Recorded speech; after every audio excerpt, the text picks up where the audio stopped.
Mesdames, Messieurs, bonjour, c'est le 13 européen. Voici le sommet. Georges Senou, coordonnateur FCBE de la 20e circonscription électorale, a bel et bien démissionné de son parti pour rejoindre le bloc républicain.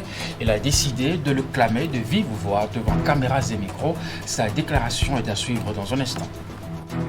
Et ensuite, 4 années de mise en œuvre du projet d'amélioration de la santé sexuelle et reproductive et du respect des droits des adolescents du Bénin dans les départements du Mono et de l'Atlantique. Eh bien, le bilan s'impose. Vous verrez dans ce 13 européen si les objectifs sont atteints et quelles sont les perspectives pour l'avenir.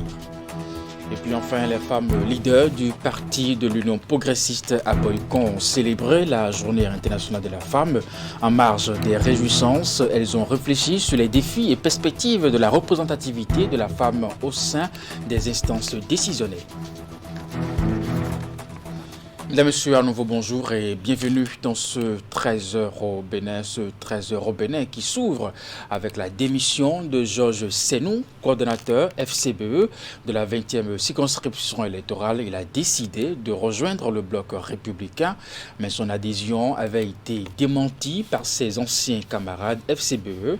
Son adhésion est pourtant réelle et il a décidé de le clamer de vive voix devant micros et caméras et bien entendu aussi devant le député Mathias Kouanou, qu'il a donc reçu dans la famille du bloc républicain.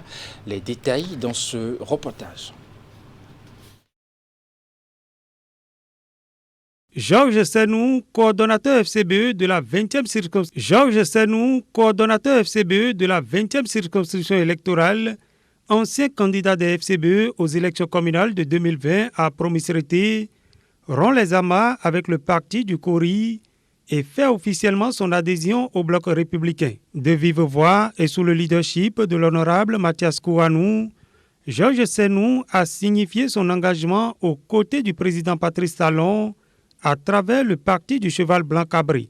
Cette adhésion au bloc républicain annoncée il y a quelques jours n'était donc pas un canular, comme ont tenté de le faire croire ses anciens camarades FCBE. Chers militantes et militants, c'est l'occasion pour moi de déclarer officiellement mon adhésion et celle de mes états-majors au parti Bloc républicain. J'ai opéré ce choix parce que j'ai été séduit par le bilan élogieux du gouvernement du président Patrice Talon. Et j'ai compris qu'il est nécessaire de l'accompagner dans sa vision de développement. Et comme celui qui veut aller chez le Père a la possibilité de prendre par son fils, mon équipe et moi avons décidé de suivre l'honorable Kouanou Mathias alias Akoma, bulldozer de la 20e circonscription. Il est celui qu'il nous faut dans la 20e. Cette déclaration d'engagement aux côtés de la mouvance présidentielle est reçue avec reconnaissance et assurance par la figure emblématique du bloc républicain dans la 20e circonscription électorale. Nous n'avons aucun problème avec qui que ce soit. Notre problème, c'est comment faire pour faire asseoir le BR, le parti bloc républicain, dans la 20e circonscription électorale. C'est pourquoi nous vous acceptons et nous vous disons merci. Comptez sur nous, parce que le BR, c'est un parti bien structuré. Et nous tous, nous sommes au même point d'égalité. Depuis que moi j'ai été élu coordonnateur communal à Frankou, je n'ai jamais vu deux députés bien sur le terrain. C'est lui seul que je vois, dans la 20e. C'est pourquoi, honorable député, je voudrais vous transmettre les salutations militantes de mes collègues conseillers bien d'Avrancourt, et tout cela s'associe à ma voix pour vous dire merci pour le travail titanesque que vous abattez sur le terrain. Avec Georges Senou, le bloc républicain compte en plus une voix qui porte dans la 20e circonscription électorale. Dès ce 17 mars démarre une opération d'affichage de la liste de personnes devant régulariser leur situation pour figurer sur la liste électorale informatisée. Cette première opération ne concerne que les Béninois âgés de 18 ans révolus à la date du 8 janvier prochain et ayant déjà été enrôlés au RAVIP. Les orientations données par le gestionnaire mandataire de l'Agence nationale d'identification des personnes visent à éviter tout amalgame afin de faciliter le bon déroulement de l'opération. Voici un extrait du point de presse fait par Dr Cyril Goubedi, gestionnaire mandataire de l'ANIP. Cette opération concerne les citoyens béninois ayant déjà l'âge de voter ou pouvant avoir l'âge de voter au 3 janvier 2023 et qui ont fait le RAVIP alors que par le passé, ils n'ont pas participé au processus électoral, ils n'ont pas fait la LEPI, ils n'ont pas eu de carte LEPI, ils n'ont jamais voté, mais eux, ils ont quand même fait le RAVIP. On peut avoir fait le RAVIP sans avoir jamais participé à une opération électorale. Et donc, il manquerait certainement certaines informations à fournir pour avoir une bonne adresse électorale. C'est ceux-là qui sont concernés par l'opération qui démarre le 17 mars et qui s'achèvera au 16 avril. Je vais donc dire en termes plus clairs, si je suis au RAVIP et je n'ai jamais pris part au processus électoral, qu'est-ce que je fais? Je sors pour aller consulter la liste. Si je retrouve mon nom, je dis, ah ok, je suis bien là, mais pour voter au 8 janvier 2023, date du scrutin des prochaines élections législatives, voici là où je vais voter. Ou bien je suis vraiment ici à Calavi, mais au 8 janvier 2023, je serai déjà à Bomé. Donc je voudrais qu'on complète cette information électorale capitale pour moi. C'est vrai, j'ai fait le RAVIP, mais c'est à Cotonou que je suis allé faire. Voilà que vous êtes dans mon arrondissement, maintenant vous avez affiché une liste, mon nom n'est pas là. Mais voici la preuve que j'ai fait le RAVIP.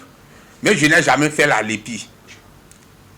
Je présente ça, les gens prennent l'information, j'indique là où je vais voter, cette information est prise et puis c'est fini, j'ai régularisé ma situation. Mais si, tout comme moi et comme vous, nous avons déjà participé au processus électoral, nous avons la carte LEPI, ou même au moment où on a dit, même sans carte LEPI, on peut voter, et nous avions eu notre nom sur la liste électorale, et que nous avons aussi fait le RAVIP, nous ne sommes pas concernés par ce premier affichage. Dans la mesure où nous avons déjà participé au processus électoral, au dernier processus électoral, tout au moins les 2 dernières élections dans notre pays, ça veut dire que, indiscutablement, nous avons été électeurs. Si nous avons fait le RAVIP, ça consolide notre statut d'électeur. Nous ne sommes pas pressés pour le moment. Dans 2-3 mois, on va nous inviter et nous allons sortir pour aller voir si nous sommes vraiment sur la liste électorale. Nous ne sommes pas concernés.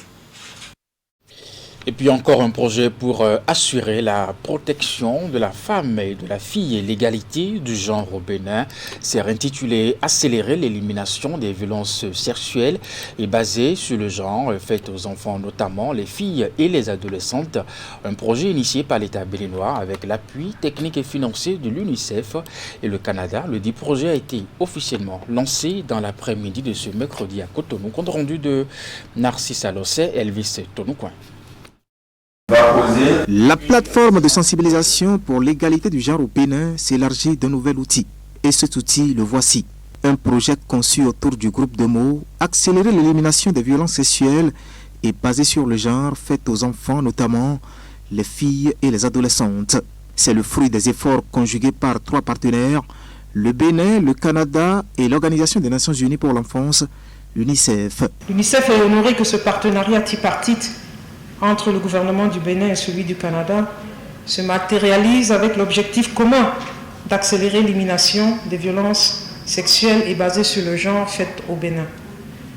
Ensemble, nous partageons cette aspiration d'un monde extinct de violence, un monde dans lequel chaque fille, chaque adolescente peut vivre son enfance en toute insouciance, aller à l'école et atteindre son plein potentiel.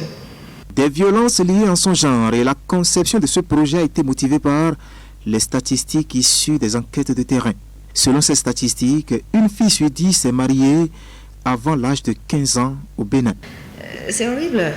Comment on peut laisser ça arriver ici, dans l'année 2022, que les filles sont avec 15 ans et sont mariées? Ils sont des enfants. Ils sont nos enfants. Et ça, c'est vraiment triste. Et je suis vraiment de l'opinion que les projets comme celui-là qu'on est en train de lancer, ça va aider. Ça doit aider. En somme, rompre avec ce tableau pour assurer le plein épanouissement aux filles. Et pour leur intervention sur le terrain, les concepteurs de ce projet ont ciblé les communes frontalières du Nord Bénin identifiées dans 3 départements, la Libori, la Takora et le Borgo. Les abus sexuels et les viols sont des faits graves qui entraînent des souffrances psychologiques de la femme et de la fille. C'est pourquoi de nombreux efforts ont été consentis par le gouvernement béninois en faveur de l'amélioration de l'environnement juridique en vue de contribuer à la réduction des inégalités sociales basées sur le genre. L'émissaire de l'exécutif a enfin promis le soutien constant de l'État central aux acteurs du dit projet pour renforcer les capacités des bénéficiaires. D'un montant d'un peu plus de 6 milliards de francs CFA, le projet est conçu pour impacter 300 000 personnes directement et 1 200 000 personnes indirectement.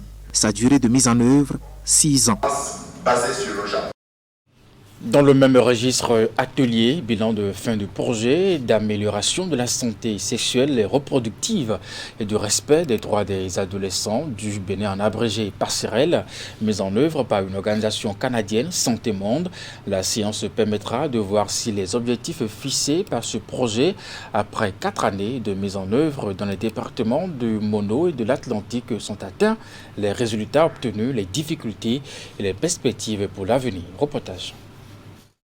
Les acteurs concernés par le projet d'amélioration de la santé sexuelle et reproductive et du respect des droits des adolescents du Bénin Passerelle font le bilan après 4 années de sa mise en œuvre, qui vise à appuyer le ministère de la Santé du Bénin pour améliorer la qualité de l'offre des services pour les adolescentes, mais aussi à travailler avec tout le tissu communautaire pour augmenter la demande des services par ces dernières. On a mis en place 8 centres de santé pour les jeunes dans 8 communes des départements du Mono et de l'Atlantique. Ces centres-là ont été mis en service il y a maintenant 1 an. Et puis aussi, on a beaucoup travaillé aussi avec le ministère de la Santé pour la désagrégation des données par tranche d'âge. Donc maintenant, on a accès à plus d'informations sur la santé des adolescentes. Et puis aussi, on a beaucoup renforcé les communautés pour qu'elles puissent elles-mêmes faire la promotion des services auprès des adolescentes de leur communauté. Le Passerelle s'articule autour de 4 grandes composantes. À cette rencontre du bilan des interventions du projet dans les départements du Mono et de l'Atlantique, chaque responsable a présenté les résultats atteints et les changements apportés. Tout ceci grâce à la bonne collaboration entre le ministère de la Santé et les responsables du Passerelle. Grâce à ce projet, les adolescents fréquentent beaucoup plus les formations sanitaires à la demande de ces services et les prestataires étaient aptes à offrir ces services parce que leurs compétences ont été renforcées. Nous avons été impliqués du début jusqu'à la fin du projet et ils ont mis en place un système de pérennisation de ce projet en mettant en place un pool de formateurs, que ce soit pour le volet gouvernance, pour le volet offre des services et puis pour la demande des services. Donc, nous pouvons dire aujourd'hui qu'après le retrait de ce projet, la DDS est en mesure de continuer les formations. Et puis, les mairies aussi ont été fortement impliquées dans la mise en œuvre de ce projet. Pour tous les acteurs, le bilan du projet d'amélioration de la santé sexuelle et reproductive et du respect des droits des adolescents au Bénin est satisfaisant. Je pense qu'il y a énormément de résultats qu'on peut retenir, beaucoup de collaboration avec nos partenaires du ministère de la Santé et aussi avec la communauté. Je veux remercier vraiment tous les acteurs avec lesquels on a collaboré au cours des 4 dernières années. et aussi nous féliciter, surtout en fait le ministère de la Santé et les personnes qui sont sur le terrain, d'avoir mis en œuvre le passerelle. Je pense que c'est une belle réussite et qu'on peut en être très fiers. Pour l'instant, on n'a pas encore écho de deuxième phase, donc on est très confiant que toutes les personnes qu'on a formées, toutes les personnes avec qui on a collaboré vont pouvoir continuer le travail. La difficulté majeure rencontrée au cours de la mise en œuvre du passerelle est liée à la pandémie de Covid-19 qui a ralenti les activités. Et pour cela, le bailleur de fonds canadien a octroyé une année supplémentaire pour la mise en œuvre du projet et un financement complémentaire pour pouvoir vraiment appuyer les formations sanitaires et le personnel de gouvernance dans la riposte à la Covid-19. Et puis la suite de ce 13h au Bénin, c'est avec vous, Monsieur Romaric Villon. Vous êtes le responsable des ventes à domicile à Canal+ Bénin. Merci d'être avec nous. Tout le plaisir pour moi. Alors, dites-nous, quelle est la nouveauté chez Canal+ en ce moment? Merci. Je ne parlerai pas d'une seule nouveauté, mais je parlerai de plusieurs nouveautés. C'est ça. La première nouveauté, c'est le trésor qui est là actuellement. Actuellement, notre décodeur est à 1000 francs CFA. C'est une occasion pour tous ceux-là qui n'entendraient pas encore le décodeur de faire le déplacement de nos agences, de faire le déplacement vers nos sites qui sont installés un peu partout pour se procurer ce trésor-là qui est à 1000 francs CFA actuellement. Et ce n'est pas fini. Il y a également actuellement, pour tous les anciens abonnés, ceux-là qui avaient déjà le décodeur Canal+, et qui se réabonnent à l'heure où nous parlons, ont des offres, ont des atouts, ont des bonus inimaginables. On appelle ça l'offre saut-mouton. Au fait, c'est quoi? J'ai l'habitude de faire un abonnement de 5 000, et ce mois-ci, je me décide à faire un abonnement de 10 000 parce que c'est le mois de la femme et tout. Canal dit, bon, moi-même, je te soutiens dans cette fête-là. Si tu fais l'abonnement de 10 000, moi, je te donne l'abonnement de 20 000 en bonus pendant 30 jours. Et ce n'est pas fini. Pour ceux-là qui avaient l'habitude de faire peut-être un abonnement de 10 000, 15 000 et qui font un abonnement de 20 000 cette fois-ci, Canal dit, je vous donne toutes les chaînes du bouquet qu'on appelle tout Canal+ de 40 000 en bonus, et ce également pendant 30 jours. D'accord. Y a-t-il encore d'autres surprises?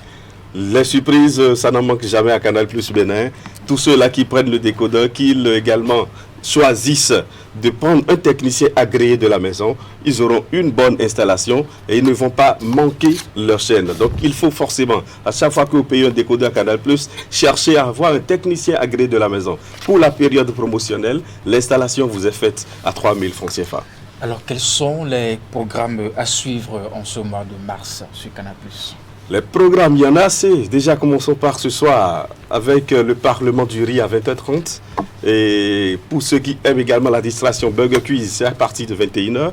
N'allons pas nous arrêter là. Déjà le dimanche, il y a le Classico, le championnat espagnol, Barça. Pour les amoureux de football. Exactement, pour les amoureux de football. Et également, il y a la nouvelle série Canal+ de plus en plus loin. Les 2 derniers épisodes qui sont pour ce lundi, le lundi 21 prochain, sur Canal+ Première. Et pour finir, ceux-là qui sont amoureux de Novelas TV, il y a Amour Océan qui commence dès ce 22 mars. Parfait. Alors, on va finir avec une dernière question. Comment s'abonner et se réabonner? Pour s'abonner, c'est facile. Pour se réabonner également, c'est facile. Pour s'abonner, il y a nos agences installées un peu partout sur le territoire national. Vous verrez des agences où c'est mis, distributeurs agréés, vous verrez des agences où c'est mis, Canal+ Store. Vous verrez également des gens installés un peu partout sur nos carrefours et tout. Ils sont bien habillés, rapprochez-vous d'eux. Ils vont vous donner les informations qu'il faut afin que vous puissiez désormais devenir abonné de Canal+ Bénin. Pour se réabonner maintenant, vous pouvez également vous rendre dans ces agences. Vous pouvez également appeler le 110 55 qui est un numéro vert qui peut vous fournir également toutes les informations. Ou si vous voulez, vous pouvez m'appeler personnellement au 95 54 94 97. Parfait. Merci à vous. Je rappelle que vous êtes M. Romaric Villon, vous êtes le responsable des ventes à domicile à Canal+ Bénin. Merci d'être passé dans le 13h au Bénin, puis restez avec nous dans la suite de cette édition. Merci à vous. Signature des accords cadres de collaboration, des projets de la coopération allemande avec l'Agence territoriale du développement agricole et les directions départementales de l'agriculture, de l'élevage et de la pêche. Ce partenariat a pour objectif d'assurer la mise en œuvre cohérente et coordonnée des interventions allemandes dans le pôle de développement agricole. Ingrid Day et Eder Rompevi étaient à la cérémonie de signature. À quelques mois de la fin de la plupart de leurs projets en cours d'exécution, la coopération allemande et le ministère de l'Agriculture, de l'Élevage et de la Pêche se donnent une fois encore la main pour booster le développement du secteur agricole au Bénin. Ce nouveau partenariat se traduit par la signature des accords cadres entre les deux parties. La mise en œuvre de ce partenariat touche notamment l'Agence territoriale du développement agricole et les directions départementales de l'agriculture, de l'élevage et de la pêche. Les accords se conforment aux dispositions de mise en œuvre de la stratégie nationale du Conseil agricole. Ceci est important de souligner parce que cette stratégie détermine encore d'autres intermédiaires entre les ATDA et les bénéficiaires dont il faudra tenir compte de leur rôle. Pour quelle fin tout cela? Les interventions permettent d'accélérer le progrès pour l'atteinte des 17 objectifs de développement durable. Elles veulent accroître la productivité et la compétitivité de l'économie béninoise, dont l'agriculture constitue le pilier primordial. À ce rendez-vous, les participants ont eu droit à la présentation du contenu des accords cadres, des objectifs fixés, au principe de collaboration en passant par l'engagement des parties prenantes et les modalités de mise en œuvre des accords. Les axes de cette nouvelle collaboration ont été dévoilés aux acteurs concernés. Je mettrai un point d'honneur au suivi de ce transfert de compétences et de connaissances parce que nous en avons bien besoin aujourd'hui pour renforcer le dispositif opérationnel et la résilience en matière de production.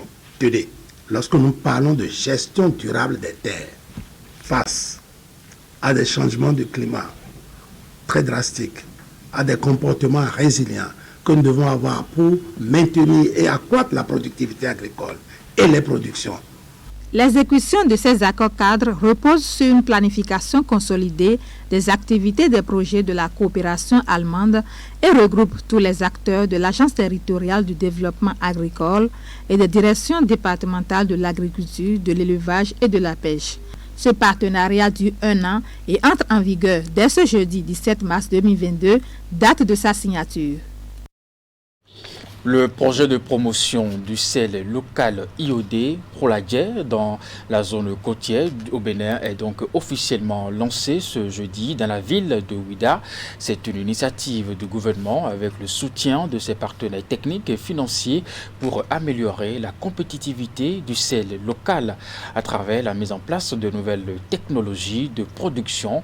Le ProSel vise à sauvegarder l'environnement et protéger la santé des femmes, bien entendu, qui y travaillent. D'un coût global de plus de 2 milliards de francs CFA, la première phase du projet a une durée de 4 ans. Le ministre des Petites et Moyennes Entreprises et de la Promotion de l'Emploi a procédé au lancement. Reportage. La production du sel est la principale activité économique pour les femmes de la zone côtière du Bénin qui prend en compte les communes de Ouidah, Kouamassé, Grand Popo, Koumé et Semepodji. La quantité produite chaque année est de 4000 tonnes selon le programme des Nations Unies pour le développement. Une activité menée dans des conditions difficiles avec l'utilisation des bois de mangrove pour chauffage, des sites non aménagés, des équipements traditionnels de faible capacité et des efforts physiques et énergétiques. C'est donc pour changer la donne et permettre aux femmes d'exercer leurs activités dans de bonnes conditions et accroître leur production que le projet de promotion du sel local IOD Proladier dans la zone côtière au Bénin est initié par le gouvernement. Au lancement du projet, les femmes manifestent déjà leur satisfaction. Le projet est mis à améliorer à zone minowale. D'ailleurs, ce projet va améliorer nos activités. Nous quitterons nos hangars en matériaux précaires pour des hangars en matériaux définitifs, résistibles aux effets de corrosion avec l'amélioration de nos conditions hygiéniques.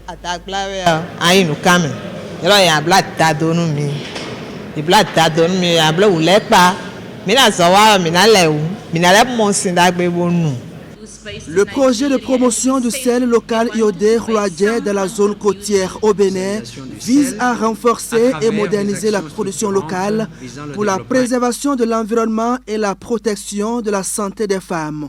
Le projet renforce le développement de l'économie locale et promeut les petites et moyennes entreprises. Ce projet démontre également que le gouvernement du Bénin, le PNUD et les partenaires de la coopération Sud-Sud, IPSA, représentés ici par le Brésil et l'Afrique du Sud, et l'Inde, sont convaincus que les questions de préservation des ressources naturelles, de réduction de la pauvreté, d'autonomisation de la femme, de production durable et de soutenabilité économique des populations vulnérables sont des questions de développement et que des réponses efficaces peuvent être apportées afin d'améliorer le bien-être des communautés. Le PROCEL est une réponse à la volonté du gouvernement de moderniser le mode de production et de commercialisation du sel local au Bénin, d'alléger les peines des femmes salicultrices, d'accroître leurs revenus et d'améliorer leurs conditions de vie. D'un coût global de plus de 2 milliards de francs CFA, le PROCEL a une durée de 4 ans. Et puis je vous l'annonçais en titre, les femmes leaders du Parti de l'Union progressiste à Boïcon ont célébré la journée internationale de la femme en marge des réjouissances. Elles ont réfléchi sur les défis et perspectives de la représentativité de la femme au sein des instances décisionnelles.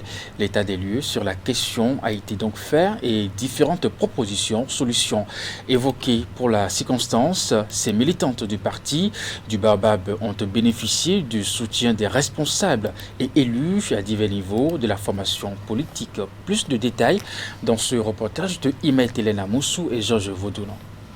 Une affluence de femmes dans les rues de la ville Carrefour, partie de la Maison des Jeunes, la foule a échoué au centre Monseigneur Lucien Mossi à Gouka, en liesse. Ces militantes chantant et dansant au rythme du fanfare manifestent leur joie d'appartenir à la grande famille de l'Union progressiste. Cette caravane est la première activité de la série initiée à Boïcon pour célébrer la journée internationale de la femme, édition 2022. Les femmes dans l'Union progressiste, c'est des trésors, puisque nous savons qu'elles font au moins 52% de la population. Quand les femmes décident souvent au niveau de la famille, c'est que ça porte. C'est ce que le Parti non progressiste a compris. Nous avons compté sur les femmes et dans les 77 communes du Bénin, le non progressiste a choisi de fêter la journée internationale de la femme avec nos femmes leaders.